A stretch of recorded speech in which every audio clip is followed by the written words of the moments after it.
درنو کتونکو صابر جان یم او نن د ډېر خوږو ماشومانو ودونه دي کوم چې خصوص رازلمي شوي د خیره سره د یو نوم ایاز دی او د بل نوم نومان دی. نومان په نوم یې باندې ډېر زیات مشهور دی. دا د خان واړه واړه وروڼه دي او د خان سره به هم خبرې اترې کوم. خان څوک دی چې سم نوم یې ریاض دی خو په خان باندې مشهور دی. د هغوی سره به هم خبرې اترې کوو. د دې د واده انتظامات درته ښایو. چېرته هم مزه یي موږ سره اوسئ.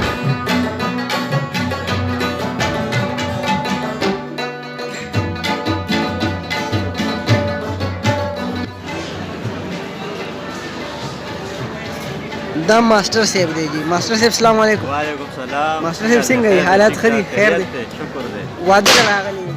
راغلي دا زما ډېر زاړه ملګري دي. دا ریاض وروڼه دي، د هغې ودونه دي او تقریبا 20-25 سال پس ما دا هلکان ولیده.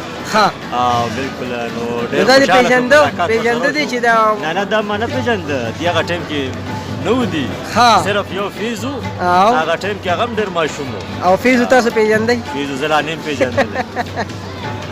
صحیح صحیح صحیح. دې سره به خبرې اترې هم کوو. قدرمنو څنګه ما تاسو ته وویلې چې دغه د وړو وړو ماشومانو ودونه دي او دا هغه واړه ماشومان دي. ایاز دی او دغه نوم یې دی نومان نوم یې دی خو نوم یې باندې مشهور دی. یا لکه څنګه یې حالات ښه دي؟ واده مبارک شه. اواز خو دې د اوسه ځای نه ناست دی. تاسو هم سره ما یې کوم نه دی وروړی چې لکه دا تیز اوري لګېږي. نه نه ټیک دی ټیک دی. نوم یې ته څنګه؟ جی شکر دی وروره. حالات ښه دي؟ ستا دا ارمانو چې په پي کې سټار ما راوله کوي چې کله به مونږ راځو په پي کې سټار باندې د خیره سره رالې او څنګه په پالنګ کې اوچت کړی وې که نه؟ ایجنسي اوچت کړی یې په پالنګ. زما کټ بچو ستاسو د واده چې کوم انتظامات دي هغه به هم دې ملګرو ته ښایو.